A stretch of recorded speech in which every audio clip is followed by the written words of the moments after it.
राघवेंद्र भाई 3 बार, राघवेंद्र भाई 1 मिनट, 3 बार Allahabad high court ने और 1 बार सुप्रीम कोर्ट ने 4 बड़े फैसले हैं जिनमें स्पष्ट कहा कि अध्यापकों से शिक्षण के अलावा कोई काम नहीं लिया जाए, नहीं माना।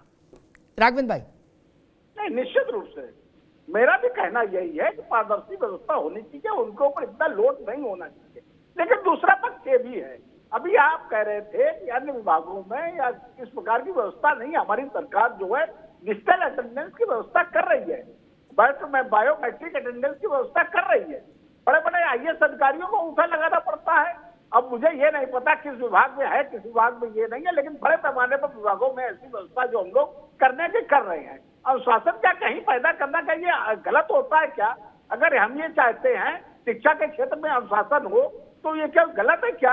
हाँ, ये बात सही है। जैसे अभी आप कह रहे थे हरदोई जनपद में इतने विद्यालय जो पानी से डूब गए, हरदोई जनपद और फर्रुखाबाद जनपद से अमिताभ जी मेरे व्यक्तिगत संबंध है। हरदोई जनपद जो है वो 7 नदियों वाला जनपद है, निश्चित रूप से उसका प्रभाव कहीं ना कहीं क्षेत्र में पड़ा होगा। पूरे पूर्वांचल में बाढ़ आती है भैया, पूरे पूर्वांचल में बाढ़ आती है, नेपाल से जो बिहार से आती है, पूरा पूर्वांचल डूबा है। हरदोई क्या अमिताभ जी मेरी बात हो जाने जी, फिर हमें लग रहा व्यवस्थित रूप से आप प्रश्न उठा सकते हैं, मैं उसका जवाब भी दूंगा। क्या ये पूरे उत्तर प्रदेश में ऐसी व्यवस्था है क्या? क्या सभी विद्यालय डूब गए हैं क्या? निश्चित रूप से कुछ विद्यालय इस बरसात से जो विद्यालय भी प्रभावित होते हैं, शिक्षक आपके अस्पताल भी प्रभावित होते हैं, व्यक्तिगत मकान भी प्रभावित होते हैं, वो एक अलग विषय है। लेकिन अगर इसकी आड़ में ये कह दिया जाए कि ऐसी व्यवस्था पूरे उत्तर प्रदेश में ना लागू हो तो ये हमें लग रहा है अन्याय है। व्यवस्था ये खराब नहीं है। हाँ, निश्चित रूप से उसको कोई ऐसा कोई बीच का रास्ता निकाला जाए जहां पर विद्यालय में ऐसी कोई प्राकृतिक आपदा आई हो या कोई ऐसी व्यवस्था हो या किसी व्यक्ति को ऐसी व्यवहारिक समस्या हो तो उसके लिए कोई बीच का रास्ता निकाला जाए। अगर इसकी आड़ में व्यवस्था स्कूल की ऐसी होनी चाहिए, सड़कें वहां तक होनी चाहिए, छुट्टी होनी चाहिए, तनख्वाह ऐसी होनी चाहिए, इसकी आड़ में अगर सब लोग बचना चाहे तो हमें लग रहा है ये अमिताभ जी उचित नहीं है। व्यवस्था जो है बायोमेट्रिक अटेंडेंस की व्यवस्था गलत नहीं है। बायोमेट्रिक राघवेंद्र भाई ठीक आते दोबारा आपके पास। आप बायोमेट्रिक नहीं, आप प्लेटिनम बायोमेट्रिक टाइप का कुछ और अपग्रेडेड वर्जन ले आओ, हमें दिक्कत नहीं। लेकिन एक घोषणा ये तो करा दो अभी शाम को 6 बजे के बाद कि जो 27 काम है जिसमें लेटरिन साफ रखने से लेके जनगणना, बाल गणना, मतगणना सारी गणनाएं हैं क्या, इन कामों से मास्टरों को अभी आजादी दी सरकार ने, ये घोषणा करा दो।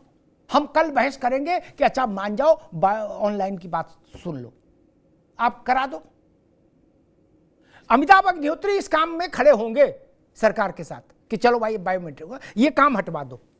क्या सब्जी मंडी मास्टर जाए, आलू देख के मास्टर लाए, आलू धोए, बनाए, पकवाए, बटवाए, थाली गिनवा के रखे, कम हो जाएगी तो बीएसए कहेगा थाली कहां गई, फिर प्रधान घर में बुला के अलग ड्रामा करेगा। बड़ी कठिन है डगर पनघट की। मैं ओपन ऑफर दे रहा हूं, 27 किस्म के नॉन एजुकेशन काम है टीचरों के जिम्मे, उनको अभी तत्काल प्रभाव से सरकार रिवोक करे। मैं गारंटी लेता हूं कि 1 हफ्ते का समय दीजिएगा, हम सब लोग मिलके, हम और सरकार और विजय बंधु सब मिलके इस बात का रास्ता निकालेंगे कि डिजिटलाइजेशन परवान चढ़े, आगे बढ़े। लेकिन ये करना होगा, बकरी की गिनती मास्टर करे और डिजिटल हाजिरी दे। डिजिटल हाजिरी जो परसेप्शन है ना, वो क्या है, इलीट कहा जाता, निजी क्षेत्र में पूरा डिजिटल नहीं है क्या? हां जी है, वहां बकरी गिनने की जिम्मेदारी नहीं किसी की। क्या निजी क्षेत्र में जमादार जो स्वीपर है वही लेटरिन साफ कर रहा है, मास्टर नहीं कर रहा। किसी पब्लिक स्कूल का मास्टर देखा आपने लेटरिन साफ करते हुए? नहीं। ये सब्जी लाते हुए तो वो ऑनलाइन देगा? भैया आलोक जी गलत कहूं तो टोक देना। जो अनीत कहू राम ने कहा वाल्मीकि रामायण में, जो अनीति कछु भाग नहीं मानस में, जो अनीति कछु भाग कहूं भाई तो मोहे बरजो भय बिसराई। बताइए, अभी ये घोषणा कर दें कि 27 काम विड्रॉ, टीचर केवल पढ़ाएगा, क्या समस्या है? इसके लिए तो विधानसभा की जरूरत भी नहीं, केंद्र की भी जरूरत नहीं। ये 27 महीने गिना दिए एक सांस में। मरम वो उसमें पानी टपकने लगे स्कूल में, तो भी मास्टर की जिम्मेदारी है कि ऊपर मोमिया लगाए जाके, क्या उसके लिए अलग से कोई स्टाफ नहीं आता है? आलोक जी, जब हम इलीट हो जाते हैं अचानक से कि नहीं, no offline, only online attendance, सब कुछ डिजिटल कर दिया, तो फिर लेटरिन के लिए एक आदमी भी रख लेना चाहिए। नहीं, आलू लाने के लिए एक लड़का रखना चाहिए, जनगणना, बाल गणना, मतगणना के लिए अलग व्यवस्था होनी चाहिए। नहीं आलोक जी? सर, मैं वो कह रहा था कि उस समय जो मैंने बात की थी उसी को मैं थोड़ा सा आगे बढ़ता हूँ। मैंने कहा कि शिक्षक समय से पहुंचे, लेकिन उस शिक्षक को, आपने शिक्षक को पीयू से लेके प्रशासनिक तक सब पकड़ा रखा है। तो अरे भाई, जो आलू मंडी से, अरे आलोक बाबू, तू कहता है कागज देखी, मैं कहता हूं आखन देखी, मैं तो किताब पढ़ी नहीं। जो आदमी मंडी जाएगा, सवाईपुर मंडी गया है आलू लेने, वो कैसे ऑनलाइन समय पर आ जाएगा स्कूल? जी, यही कह रहा हूं कि जब आपने शिक्षक को मल्टीपर्पज काम दे रखे हैं, तो फिर जब शिक्षक अकेले वो शिक्षक नहीं है, प्रशासनिक भी ले रहे हो, चपरासी का भी ले रहे हो और बुक का भी ले रहे हो, तो फिर डिजिटल कहाँ का आपका खत्म होगा। अगर शिक्षक को शिक्षक रखिए तो डिजिटल बिल्कुल आप तुरंत कर दीजिए, लेकिन अगर शिक्षक को आप चपरासी से लेकर के सारे काम कराते हैं, सर 65 काम है। मैंने प्राइमरी टीचर से कई चीजों से अपने मित्रों से बात की, बोले भैया 65 काम और करते हैं, हमसे ज्यादा सुपर ह्यूमन भारत में कोई नहीं। प्रधानमंत्री नरेंद्र मोदी जी होंगे, बाकी भी प्राइमरी टीचर। इस देश में 2 ही लोग सुपर ह्यूमन हैं। तो अगर आप सुपर ह्यूमन की तरह बात करते हैं, तो फिर आप फिर उनको सुपर ह्यूमन की तरह उनकी सुविधाएं बढ़ाइए।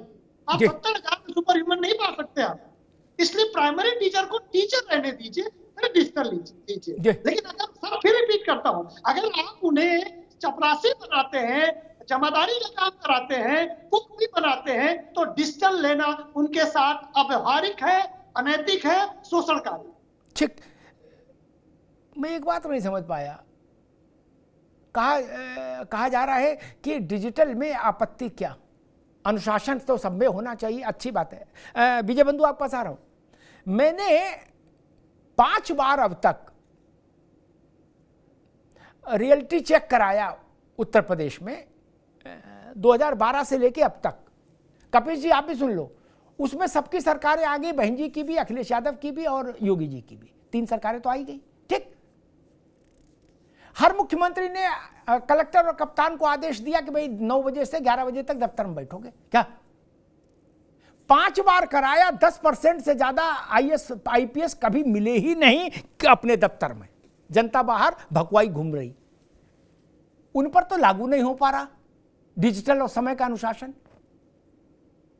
मैंने घड़ी दिखा दी साहब के दफ्तर की कि देखो 10:30 बज गया, साहब नहीं है, उनकी तौलिया रखी है। विजय बंधु, प्राधिकरण चले जाओ, बाबू नहीं मिलेगा, तहसील चले जाओ, पटवारी नहीं मिलता, नायब तहसीलदार नहीं मिलता, तहसीलदार तो मिल जाए तो समझ लो भगवान मिल गए। मैं सर ये कह रहा हूं, वो लोग डिजिटल नहीं करते हैं क्या?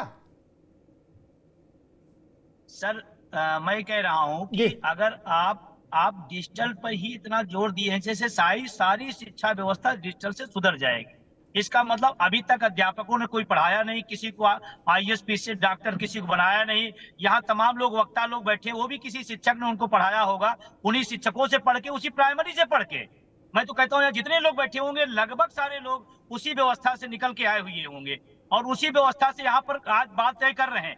आज मुझे बड़ा दुख हो रहा है सर कि चारों तरफ शिक्षक को कामचोर बता दिया जा रहा है, और जबकि आपने पूरी लिस्ट बता दी कि कितना बड़ा काम लिया जा रहा है, तो कामचोर उसको। और अभी 5 सितंबर आएगा, 5 सितंबर को गुरु की महिमा गाई जाएगी। ये 2 अर्थी बातें, 2 तरह की बातें क्यों कर रहे हैं आप?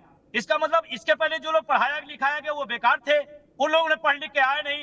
ये भाजपा प्रवक्ता महोदय या आलोक पांडे साहब लोग या जो लोग भी है, ये भी उसी प्राइमरी से पढ़ के आए, वही टीचरों ने पढ़ाया है, उसी व्यवस्था में पढ़ाया है। और आपसे मैं एक निवेदन करना चाहता हूँ, ऊपर से लेकर नीचे तक आपने एक व्यवस्था बना रखी है। फिर अगर जब आप डिजिटल करेंगे तो सीधे डीजी और टीचर, फिर बीच में व्यवस्था क्यों रखे हैं आप? बंद करिए सारी व्यवस्था, बीसीए, बीएसए, एआरसी, पीआरसी, दुनिया भर की व्यवस्था क्यों है? सब बंद कर दीजिए आप। सीधे टीचर और सीधे डीजी हमारे रहेंगे, बीच में कोई नहीं रहेगा, और बीच में कोई नहीं रहेगा शिक्षकों शोषण भी रुक जाएगा। ये भी एक जरूरी चीज है। और मैं बड़ी विनम्रता से कहना चाहता हूं, ये जो भ्रष्टाचार चल रहा है शिक्षकों का, बिना कोई काम बिना पैसे के नहीं होता है, इसका भी डिजिटलाइजेशन कर दीजिए आप।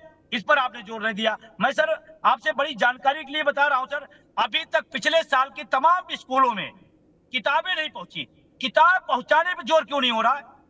किताब पहुंचेगी, स्कूलों में ज्यादा पढ़ाई होगी, ज्यादा अच्छे ढंग से बच्चे पढ़ेंगे, उस पर क्यों जो है? क्या यही एक फार्मूला है शिक्षा व्यवस्था सुधारने का, और कोई जी। फार्मूला नहीं है क्या? ठीक ठीक है विजय बंधु।